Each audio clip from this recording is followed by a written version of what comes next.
guys, I wanted to do a new thing and try to do videos once a week, maybe once every 2 weeks. We'll see how it goes. So today I wanted to talk about something that I'm trying. This will be the second time that I try it. It is the ketogenic diet, or keto for short. There's been a lot of pros and cons that I've heard with it from a couple different people. Some people have questioned it as to whether or not it works. The last time I did it for about a month and lost about 20 pounds-ish. And I wasn't even exercising at all.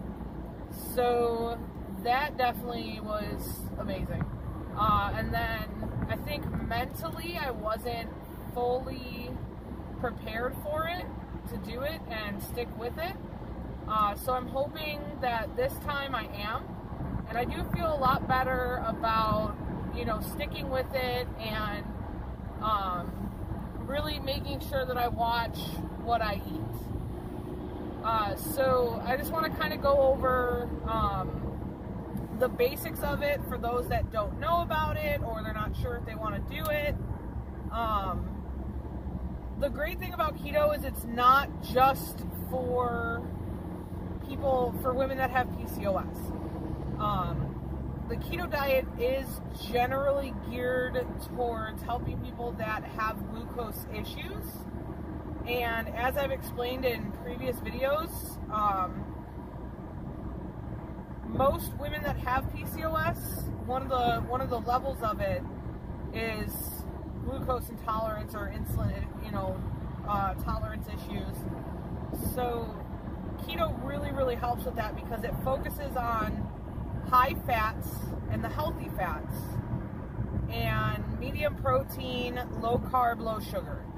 And as a lot of us do know, carbs and sugar are essentially bad for those that have glucose issues. So keto is very beneficial because you are severely limiting your carbs. Now I know that there's been some issues with people thinking that they're totally cutting out carbs, and you know, I've had people come to me and say, you know, what are you doing? Like, that's so bad for you. Your body needs carbs. Yes, your body needs carbs, but you're just limiting the amount of carbs that you're putting into your body. So you're forcing your body to burn your fat for energy versus your body burning carbs. I know that a lot of doctors and whatnot will tell you, you know, yeah, you gotta, you know, you can eat carbs, you just gotta limit your calories, and like that's all you have to do to lose weight. Like, no, that's really not it. So today was my first day starting keto, and it's gone pretty good so far. The challenge that I'm having though, and I have to do some more research into it, is because I had my gallbladder removed last October. You know, it's the high fats are kind of messing with my stomach. So on top of like the other, you know, intestinal issues and stuff that I've had, so I have to research, you know, what I can do to keep my stomach from getting upset while doing keto. And I mean, it's something that I'm just kind of willing to deal with, because keto does work for a lot of different people. I have an old coworker that is actually one of my subscribers, so if you're watching this video, buddy, sorry, I'm going to mention you. He lost over 100 pounds. He may have lost more. I haven't talked to him in a little bit, in just over a year since he's done keto. And he wasn't even really on like the strict keto where there's no cheat days and whatnot. Like, he had, and I could be wrong, correct me if I'm wrong, but he did one cheat meal a month, and on top of that was doing CrossFit. And you know, everybody that knows CrossFit knows that it's super intense.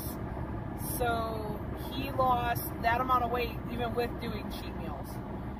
I have my best friend who's done keto for a little over 7 months and has lost over 65 pounds. So for those of us that have PCOS, we know that losing weight can be very, very difficult. It can be a struggle because you may lose a couple pounds, but then you're going to gain them back and then some real easy. And so that's why I find that it's a lot harder for women with PCOS to lose weight versus women that don't have PCOS. You know, I've got another friend, she was raising some concerns about, you know, the whole carb thing, and then, you know, she's like, well, why don't you just do a low carb diet? And I was like, well, I can, but it's still not going to do what I need to do. I mean, you know, she's still talking about how she still has cake and she just limits her portions. And, you know, yes, portions are important, but it's not the whole, you know, it's not the whole agenda of a diet or a lifestyle change or anything like that. And there's been some concerns about, you know, okay, coming off keto, once I hit my goal weight, you know, what am I going to do? How am I going to do it? I'm just going to gain the weight back. And, you know, I will cross that bridge when it comes to it, but my main goal right now is to drop to a healthy enough weight to where I can safely carry a baby, and start looking into fertility treatments and whatever I need to do to have a baby. And I know that's the concern of a lot of my family. I don't know if my family watches any of this. I don't know. But I know that's their concern is, you know, they know I want to have kids and they want me to be as healthy as I possibly can be before I get pregnant. And that is, you know, obviously a concern of myself too. So that's kind of why I'm doing this. I got married a little over a month ago. My husband and I are ready to, you know, start figuring out what our possibilities are when it comes to having kids. And I apologize for the quality of the video. It's not the greatest. I don't know what's going on with my phone right now, but this is kind of the best it's gonna get. I know I do a lot of videos in the car driving, so I'm sorry guys if there's noise and stuff in the background and you're, you know, having issues. But yeah, so that's kind of just what I wanted to talk about today. The great thing about keto is because it focuses more on fats versus, you know, protein and stuff like that, like Atkins does. You can still have bacon, you can still have sausage, you can still have certain noodles, depending on what kind they are. You can still have all these things that doctors are telling you you can't have because they're bad for you. And the whole point is just lowering, you know, other parts of your diet and, you know, being able to eat these other things. Now, granted, yes, you have to be careful with what kind of bacon and sausage it is. Same thing with anything else, but there's so many great recipes that I didn't realize were available for keto, and my best friend has been helping me so much with it. Her and her fiance made a meal plan for me and an exercise plan, and she sent me all the recipes for the entire month, you know, to be able to make my food and meal prep, and it's helped a lot. And I've never meal prepped in my life before, so that was kind of a new experience for me to do that, and it's been interesting. I mean, I cooked last night after getting home from work, and I was dying because of my legs, but you know, it's interesting, and it's definitely, it helps in the mornings for sure. I mean, I wake up and, you know, I used to not eat breakfast, so I would wake up and just do what I had to do and get ready for work and go. And, you know, I actually ate breakfast today and had a cup of coffee, and, you know, I felt good. I felt like I had more energy than I usually do. And that's kind of how I've been feeling all day, is I have a lot more energy. I'm perkier, like I can, you know, function as a human being versus just being, you know, real tired and crabby and all of that. So, and even after like tiny piece of, I made a breakfast casserole this morning that had eggs, cheese, sausage, and mushrooms. And I had a, small piece of that and my cup of coffee, and it actually kept me going until I had my lunch. And when I had my lunch, it was chicken with a creamy, cheesy, like garlicky mushroom sauce and zucchini noodles.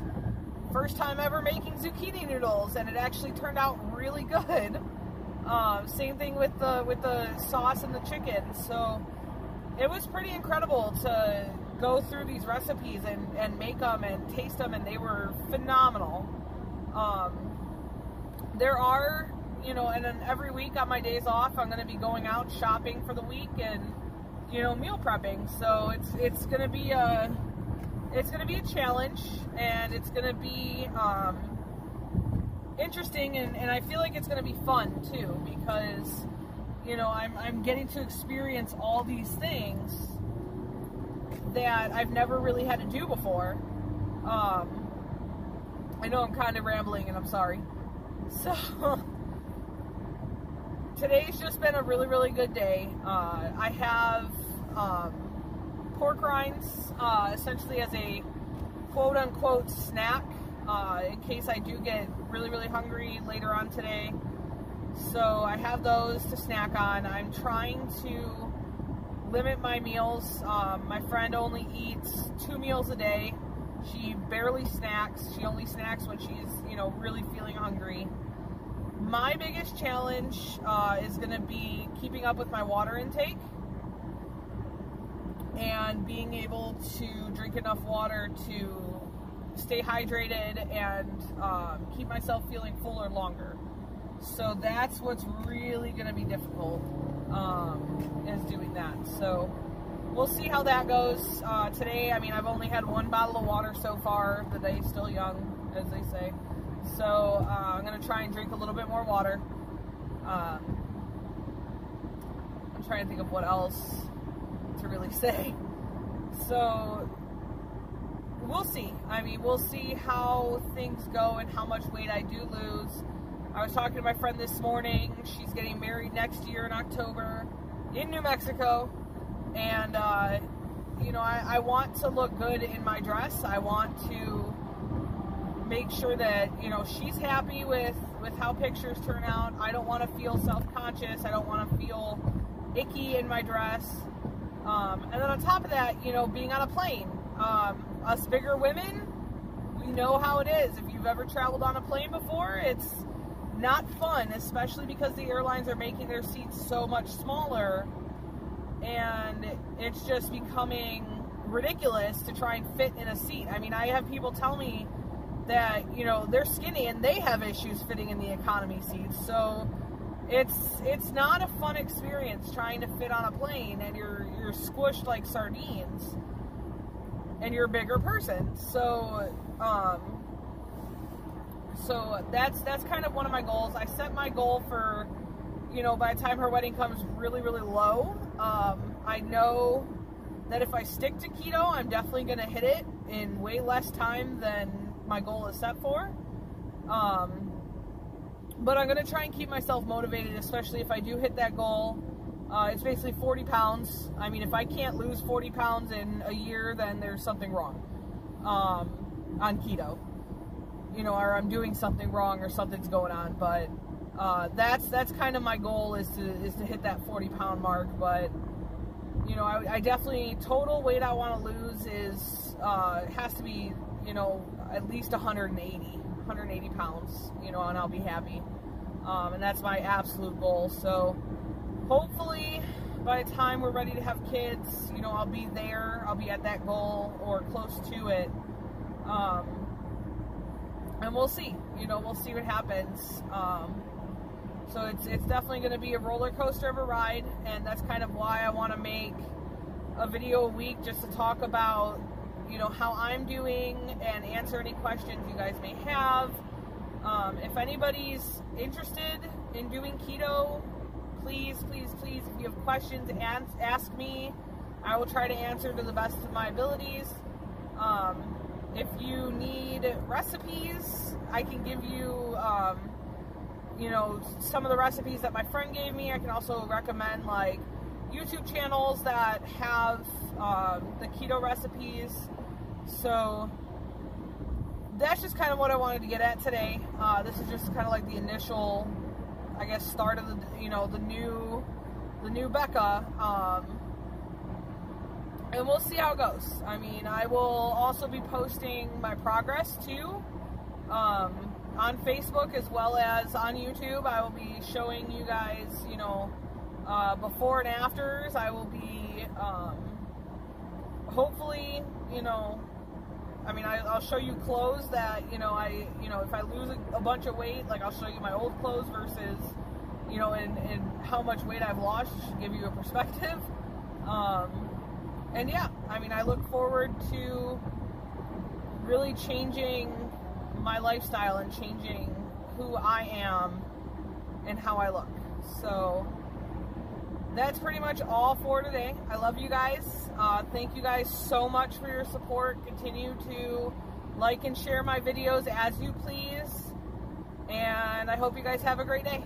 Bye.